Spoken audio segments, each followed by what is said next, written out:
a term that has been very much used by organizations like the IMF. The shadow banking system is essentially that part of the banking system which includes the investment banks, the mortgage brokers, the hedge funds, and a few other organizations, which basically were very lightly regulated by a multitude of agencies.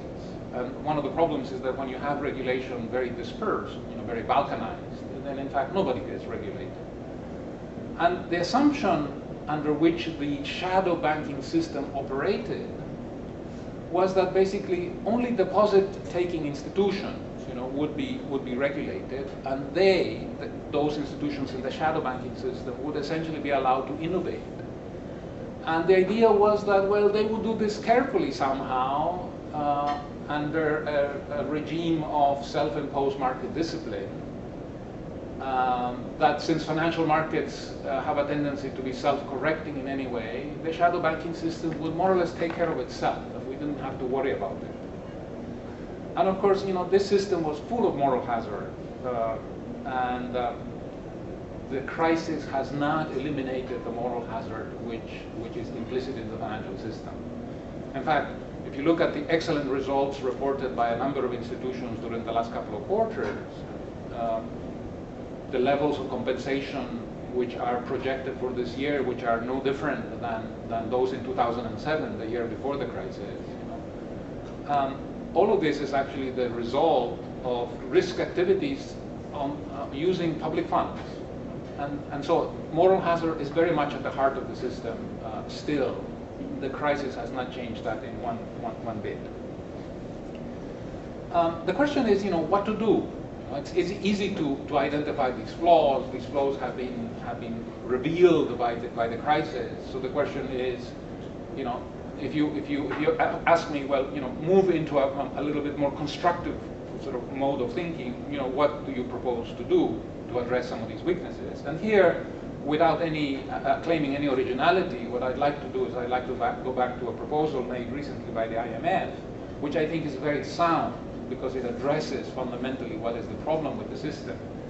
And what they basically propose, and I quote, is that all activities that pose economy-wide risks should be covered and known to a systemic stability regulator with wide powers.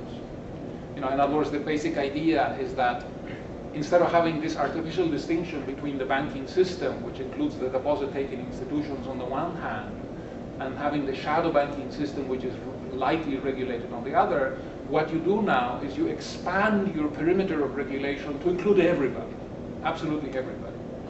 Everybody will be regulated, and the activities and there will be much stricter disclosure requirements as to the positions and the ways in which they are interacting with the financial system. And so essentially it is an issue of extending the perimeter of regulation to include everybody who is participating in the financial system, and whose activities therefore impose or involve a degree of risk to the financial system. One element of this, which is very controversial, but I think it's a fundamentally sound proposal, is that we have to move to a system where we prevent the existence or the emergence of what are called mega banks. The financial system is just simply too concentrated. Let me give you a very shocking statistic. If you go back 20 years, the 10 largest US financial institutions at that time accounted roughly for about 10% of total assets. That figure has risen to 50% now. In other words, the 10 top institutions now account for something like 50% of financial assets. And this is just it's not safe.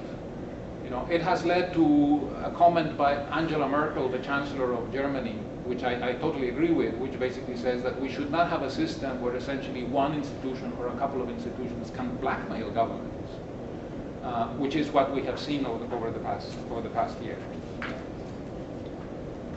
And the question is, well, how do you do this? Well, it's very easy, actually. You simply force institutions to spin off assets, break it down into smaller pieces, so that in the end you end up with a system that is far, far more disaggregated, and in which, if you have to let a couple of institutions sink, you let a couple of institutions sink,